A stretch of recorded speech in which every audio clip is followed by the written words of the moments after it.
Hello mommies and daddies, welcome back to mom and kids care. मैं हूँ ज्योत्सना और आज मैं आप लोगों के साथ बात करूँगी कि अगर आप प्रेग्नेंट हैं और आपका आखिरी मंथ स्टार्ट हो चुका है तो कैसे जानेंगे कि आपका डिलीवरी अब कुछ दिनों में होने वाला है या कुछ हफ्तों में होने वाला है या कुछ घंटों में होने वाला है। तो आज मैं सारे सिम्टम्स बताऊंगी कि अगर आपका आखिरी महीना शुरू हो चुका है तो आपको क्या क्या सिम्टम्स दिखेंगे, ताकि आपको पता चले कि अब बहुत जल्द आपका बेबी आपके पास आने वाला है।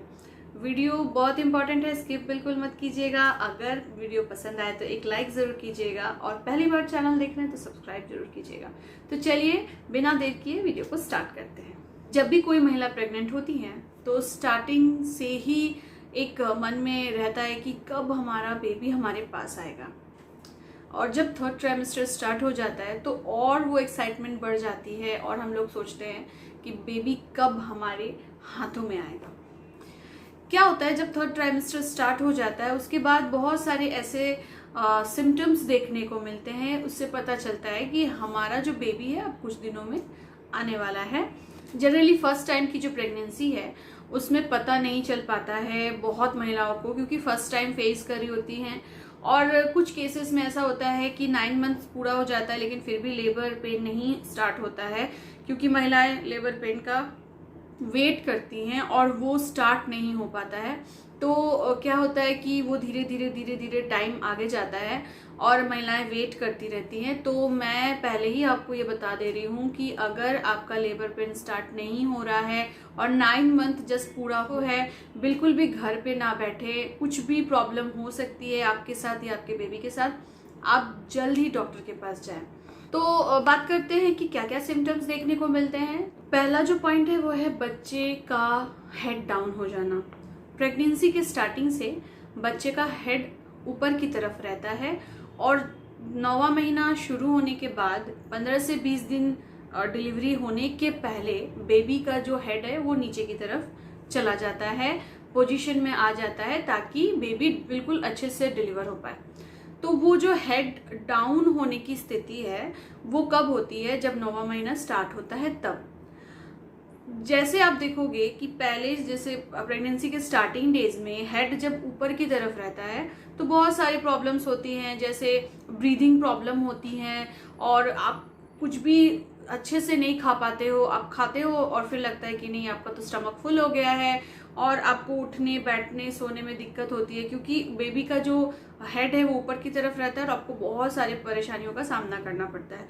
लेकिन जैसे ही बेबी का हेड डाउन हो जाता है तो वो जो ब्रीदिंग प्रॉब्लम होती है या जो इस तरह की जो आप खाना खा रहे हो और ऐसे लग रहा है कि पेट एकदम फुल होके फट जाएगा, वो जो स्थिति है वो कम हो जाती है। वो बिल्कुल धीरे धीरे जो है ब्रीदिंग प्रॉब्लम वो कम हो जाती है और आप खाना भी ठीक से खा पाते हो। नेक्स्ट पॉइंट है ब्रीदिंग। जैसे कि मैंने पहले पॉइंट में ही बताया कि बच्चे का जब सर जो है ऊपर की तरफ रहता है तो माँ को सांस लेने में तकलीफ होती है, और जैसे ही बेबी जो है नीचे की तरफ चला जाता है तो फिर माँ को सांस लेने में उतनी तकलीफ नहीं होती है।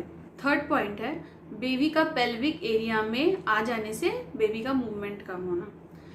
जैसे बेबी नीचे की तरफ आता है पेल्विक एरिया में तो क्या होता है कि उसको जगह नहीं मिल पाती है, इसी वजह से कभी कभी वो मूवमेंट बहुत कम करता है। तो अगर आपका जो बेबी है 9वां महीना हो चुका है और कभी भी वो डिलीवर हो सकता है, कुछ दिनों में हो सकता है, तो आपको कंटिन्यू देखना होगा कि आपका बेबी जो है मूवमेंट कर रहा है या कि नहीं। अगर आपका बेबी ने 6 घंटे तक मूवमेंट नहीं किया, आप बिल्कुल घर पे ना बैठे, आप डॉक्टर के पास जाके चेकअप कराएं, क्योंकि बहुत सारी चीज़ों में ऐसा होता है कि पानी अगर बच्चे को जो एमनियोटिक फ्लूइड है वो कम हो जाए तो भी क्या होता है, बच्चा मूवमेंट नहीं कर पाता है, क्योंकि बच्चा पूरी तरह से उस एमनियोटिक फ्लूइड में ही रहता है। तो 9वां महीना होने के बाद जैसे ही बच्चा डिलीवर होने वाला होता है तो आप देखोगे धीरे धीरे जो है वो वाटर डिस्चार्ज होता है। उस पोजीशन में जो है बच्चे का मूवमेंट थोड़ा कम हो जाता है। इसके लिए आपको क्या करना है, आपको मॉनिटर करते रहना है कि आपका बच्चा कितनी बार मूव कर रहा है, हर 2 से 3 घंटे में मूव कर रहा है या नहीं। अगर नहीं कर रहा है तो डॉक्टर के पास जाए। फोर्थ पॉइंट है वेजाइनल डिस्चार्ज। तो जैसे ही बेबी बॉर्न होने के लिए रेडी हो जाता है उस टाइम आप देखोगे कि आपका जो वजाइनल डिस्चार्ज है कुछ ज़्यादा होता है, अधिक मात्रा में होता है, और जो डिस्चार्ज है बहुत गाढ़ा चिपचिपा सा होता है। तो इससे भी आपको पता चलेगा कि अब दिन दूर नहीं अपने बच्चे को हाथ में लेने के लिए। नेक्स्ट है म्यूकस प्लग निकलना। जैसे कि टॉयलेट में आप जाओगे तो देखोगे म्यूकस प्लग निकलता है। म्यूकस प्लग एक चिपचिपा डिस्चार्ज होता है जो कि आप देखोगे वो या तो पिंक सा होगा या हल्का रेड या ब्राउन सा होगा, वो निकलना शुरू हो जाता है धीरे धीरे, क्योंकि बेबी जो है वो म्यूकस प्लग जो है उसके इर्द गिर्द रहता है, वो उसको सेफ्टी देने के लिए रहता है। और जैसे जैसे बेबी बॉर्न होने का टाइम होता है आप देखोगे कि म्यूकस प्लग भी टॉयलेट में आपका धीरे धीरे निकलते रह रहा है। तो इसका मतलब कि आपका बेबी अब बिल्कुल रेडी है बॉर्न होने के लिए। लेबर पेन या कॉन्ट्रैक्शन, जैसे ही 9वां महीना शुरू होता है उसके बाद कभी कभी लेबर पेन शुरू होता है, कॉन्ट्रैक्शन आते हैं। तो ये बिल्कुल 15 से 20 सेकेंड के लिए कॉन्ट्रैक्शन आते हैं। जो पीरियड्स में एक पेन होता है वो एक पेन का एहसास उस टाइम होता है। कभी कभी जो है ये फॉल्स लेबर पेन भी होता है, लेकिन जैसे 9 मंथ कंप्लीट होता है उसके बाद आप देखोगे जो कॉन्ट्रैक्शन है उसकी जो टाइमिंग है थोड़ी बढ़ जाती है। जहाँ पे आप पहले 15 से 20 सेकंड के लिए ये लेबर पेन आप सहते हो, उसके बाद देखोगे आपको 1-1.5 मिनट के लिए लेबर पेन हो रहा है। तो जैसे जैसे वो अवधि बढ़ेगी इसका मतलब कि आपका बेबी भी रेडी हो रहा है आने के लिए। नेक्स्ट है सर्विक्स का मुंह खुलना। जैसे ही प्रेगनेंसी होती है उसके बाद सर्विक्स का मुंह जो है बंद हो जाता है, और जैसे जैसे प्रेगनेंसी ग्रो करता है यानी कि बेबी ग्रो हो रहा है उसके बाद जैसे 9th मंथ में पहुंचने के बाद वो धीरे धीरे वो ओपन होता है ताकि बेबी जो है निकल पाए। तो डॉक्टर भी आप जैसे 9 मंथ के बाद जाओगे तो डॉक्टर भी आपको चेक करते रहते हैं कि सर्विक्स का मुंह कितना खुल रहा है। जैसे ही आपकी डिलीवरी डेट सामने आएगी उसके कुछ दिन पहले से डॉक्टर चेक करना शुरू कर देते हैं, देखते हैं कि 2 सेंटीमीटर खुला, 4 सेंटीमीटर खुला। तो जब तक 10 सेंटीमीटर नहीं खुल जाता तब तक जो है बेबी बाहर नहीं आ पाता है इजीली। इसीलिए आपको डॉक्टर बताएंगे कि जैसे ही 10 सेंटीमीटर हो गया इसका मतलब कि आपका बेबी बिल्कुल आराम से निकलने को रेडी है। नेक्स्ट है एमनियोटिक फ्लूइड या जो पानी की थैली है उसका फट जाना। 9वां महीना होने के बाद जैसे आपका बेबी पूरा मैच्योर हो जाता है उसके बाद कभी भी आप देखोगे कि जो पानी की थैली है वो फटने लगती है, उसमें से जो वाटर है डिस्चार्ज होने लगता है।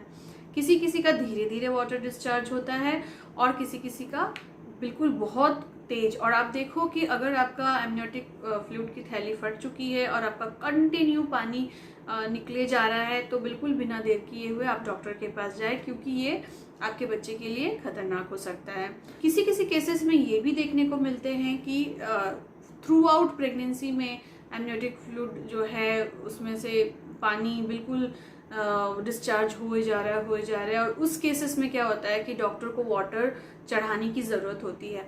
अगर आपकी प्रेगनेंसी का दौर चल रहा है, फर्स्ट ट्राइमेस्टर है या सेकेंड ट्राइमेस्टर है और आपका जो वाटर है डिस्चार्ज होते रहता है तो आप घर पे ना बैठे, आप जाके डॉक्टर से कंसल्ट करें। क्या होगा कि अगर एमनियोटिक फ्लूइड कम हो जाएगा बेबी का तो बेबी उसमें बिल्कुल भी रह नहीं पाएगा, बेबी को परेशानी होगी और वो उस पानी में ही ग्रो करता है। तो इसीलिए अगर आपके साथ ये हो रहा है आप डॉक्टर के पास जाए और वहाँ पर आप पानी चढ़ाएं ताकि आपका जो बेबी है वो बिल्कुल अच्छे से ग्रो हो पाए। तो उम्मीद है आज का जो वीडियो है आप लोग को इम्पोर्टेंट लगा होगा और ऐसे बहुत सारे पॉइंट्स मैंने बताए हैं कि अगर आपके साथ ये चीज़ें हो रही हैं इसका मतलब आपका बेबी कभी भी आपके पास आ सकता है। अगर आपकी कोई भी फ्रेंड है जो प्रेगनेंसी के 9 मंथ में है तो ये वीडियो आप उनके साथ ज़रूर शेयर करें ताकि उनको भी ये हेल्प मिल पाए।